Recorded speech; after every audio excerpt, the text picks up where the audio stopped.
Assalamualaikum warahmatullahi wabarakatuh.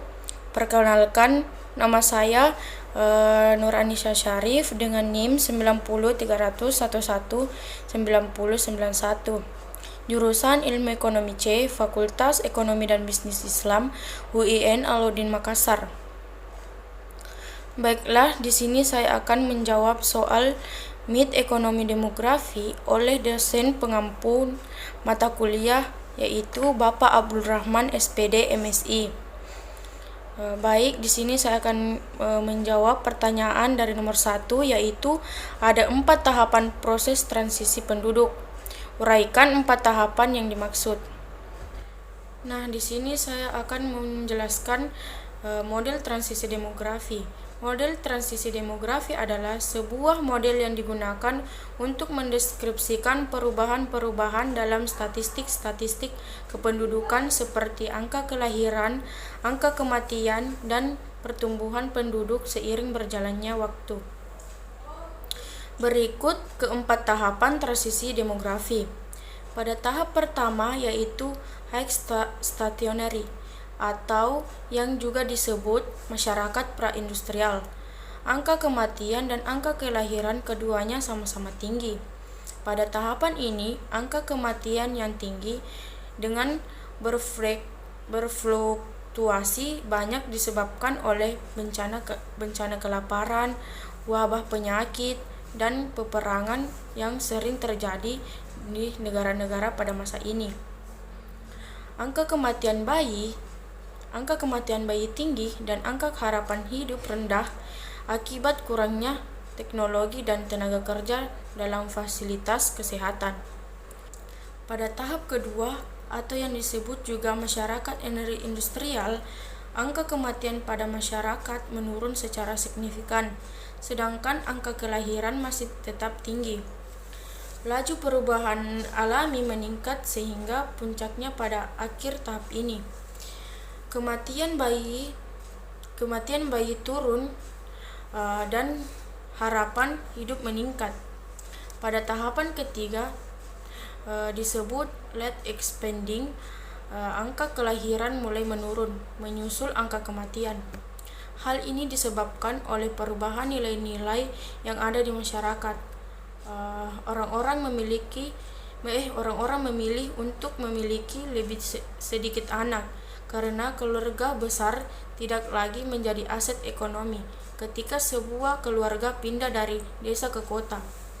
Pada tahapan keempat yaitu low stationary, angka kelahiran dan kematian sama-sama rendah.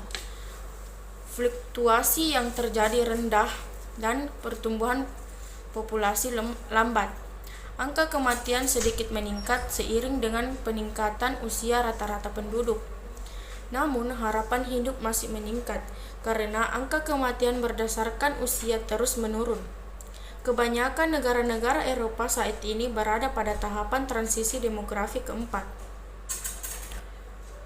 Nomor 2 yaitu jelaskan beberapa indikator yang dapat digunakan dalam menganalisis kependudukan serta kemukakan 3 model piramida penduduk.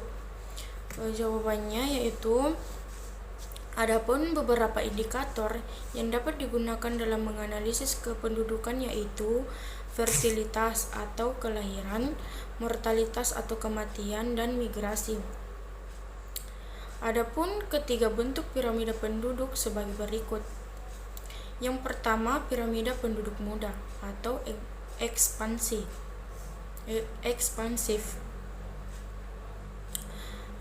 Piramida penduduk muda berbentuk kerucut dengan alas yang lebar dan puncuk meruncing. Piramida penduduk ini menggambarkan pertumbuhan penduduk yang pesat.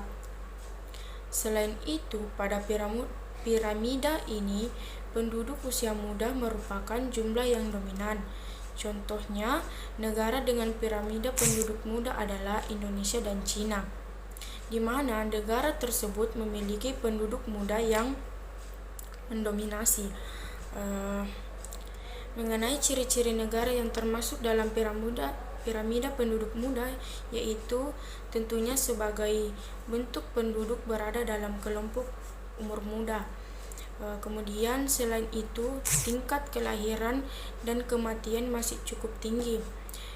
Kemudian dibarengi dengan pertumbuhan penduduknya yang tinggi. Yang kedua yaitu piramida penduduk dewasa atau stasioner. Piramida ini menggambarkan negara atau daerah dengan pertumbuhan penduduk yang stabil. Dalam piramida penduduk dewasa, angka kelahiran atau bisa disebut natalitas dan angka kematian atau bisa disebut mortalitas cenderung seimbang. Oleh karena itu, jenis piramida penduduk dewasa sering ditemukan di negara maju seperti Amerika Serikat dan Inggris. Ciri-ciri negara yang termasuk dalam piramida penduduk dewasa adalah sebagai berikut, yaitu jumlah penduduk dalam keadaan stasioner atau tetap dan tidak berubah.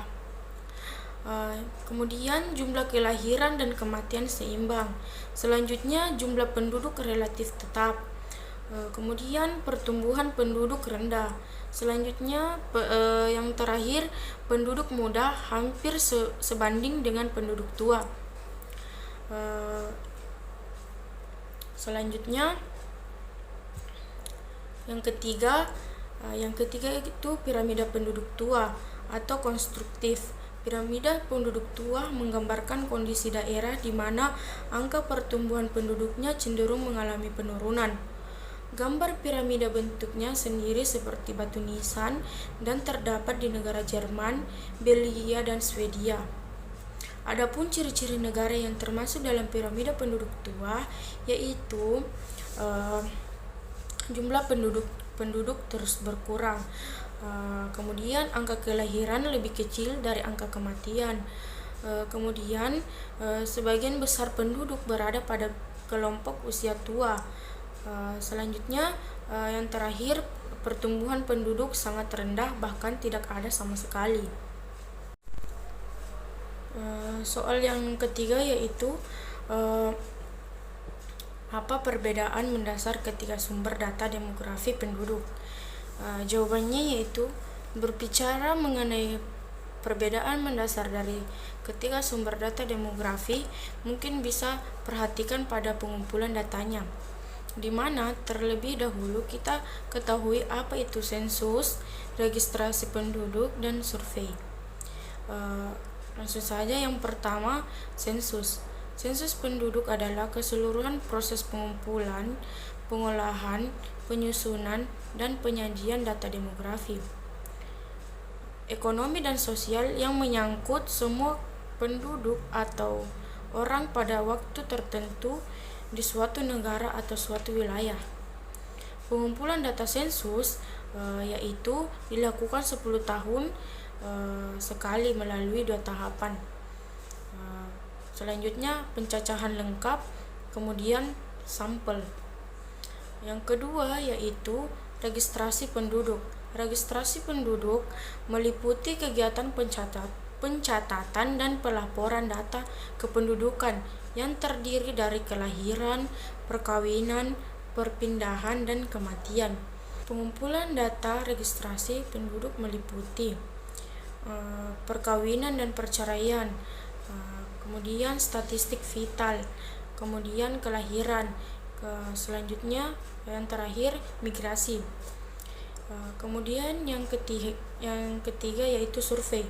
Metode survei adalah penelitian yang sumber data dan informasi utamanya diperoleh dari responden sebagai sampel penelitian dengan menggunakan kuesioner atau angket sebagai instrumen pengumpulan data.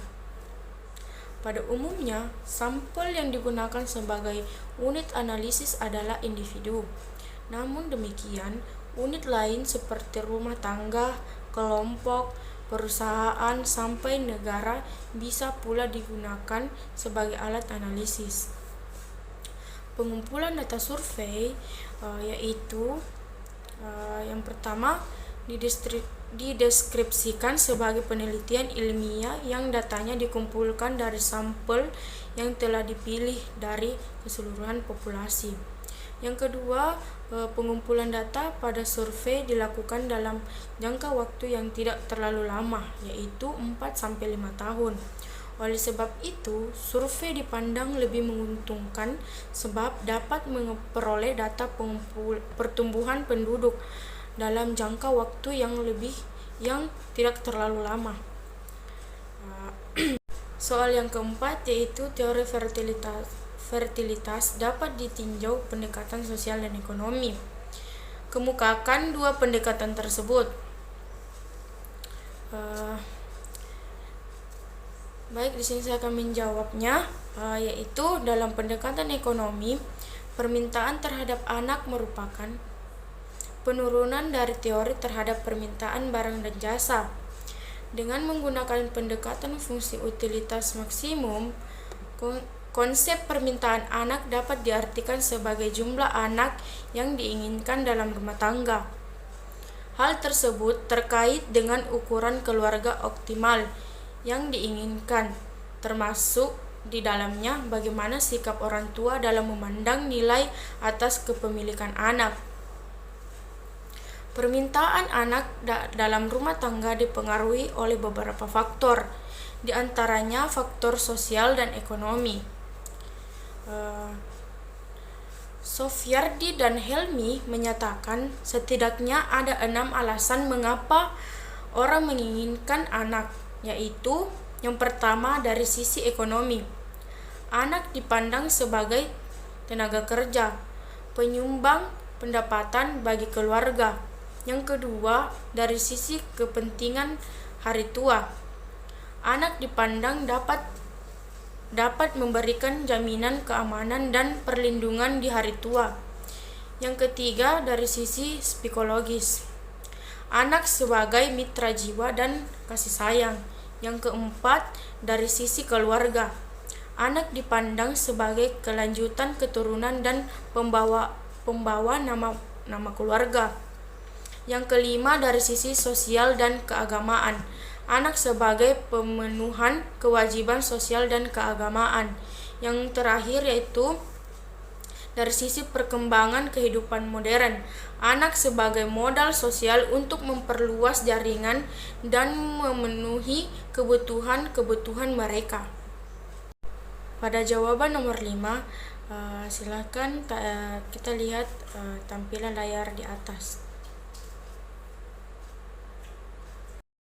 Baik, di sini saya akan menjelaskan data fertilitas daerah Sukabumi, di mana di sini ditentukan GFR dan ASFR. Rumus dari GFR yaitu GFR sama dengan L per W kali 1000, di mana GFR adalah angka fertilitas umum, L adalah banyaknya kelahiran, W adalah banyaknya penduduk wanita yang berumur 15 sampai 49 tahun. Nah, di sini cara menghitungnya yaitu GFR sama dengan 59 per 1800 kali 1000 sama dengan GFR sama dengan 32. Jadi hasil ini menunjukkan bahwa dari 1.800 wanita berumur 15 sampai 49 tahun terdapat kelahiran sebanyak 32 bayi.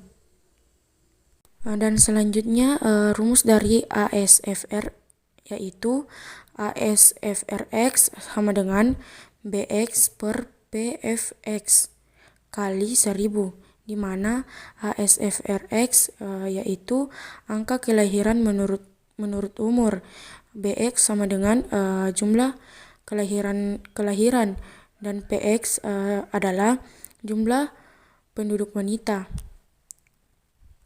Kemudian cara menghitungnya yaitu ASFR X sama dengan BX per PX kali 1000, di mana ASFR 15 sampai 19